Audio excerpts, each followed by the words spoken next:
Just how light can a laptop get? I'm Dan Ackerman, and this is the Lenovo LaVie Z. This is a 13-inch laptop. It's very thin, it's very light. It weighs 1.9 pounds. When you hand it to someone, they ask, is this thing made of plastic? Is it a dummy mock-up? It's a fully functioning laptop. Even more than you might think, because unlike some other super slim laptops that have Intel Atom processors or Core M processors, this one has an Intel Core i7 from the current 5th generation of those processors. I've never seen a chip so powerful in something this small. It's also got a better than HD display, non-touch in this version, and a 256 gig SSD. All that together, it's $14.99, a premium price to be sure, but you've never felt anything with this combination of power and portability, in the same package. Lenovo doesn't actually design and make these. They're part of a partnership with NEC, another computer company. So in Japan, these are NEC models, and outside of Japan, they're Lenovo models.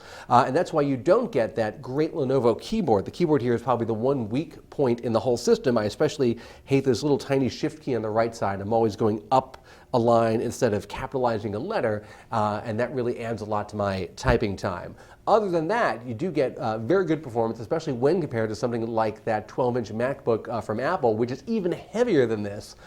In fact, I'm going to show you how all of these stack up, and I'll prove it to you. I've got the scale, and we'll put this guy on the scale, and he comes up at 1.9 pounds. Lenovo sells another version of this called the LaVie Z 360, and as you might guess, it is a hybrid version with a hinge that goes all the way back and has a touch screen on it and a glossy screen. That weighs a little bit more. That's about 2.04 pounds. That's actually exactly the same as the 12-inch MacBook weighs, the same 2.04 pounds. And of course, you're more likely to compare this to a regular MacBook Air because they all have 13-inch screens.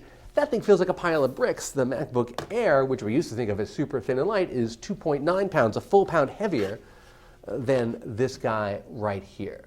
And unlike a lot of other really slim light laptops, especially the MacBook, you get a pretty good selection of ports here. You got two USB 3s, you got a full-size HDMI, and even an SD card slot. Of the two versions of the LaVie Z, I think I like the clamshell one better. It is lighter, it's a couple $100 less expensive, still super powerful for something this thin and this light. You just have to put up with a really annoying keyboard. I'm Dan Ackerman, and that's the Lenovo LaVie Z.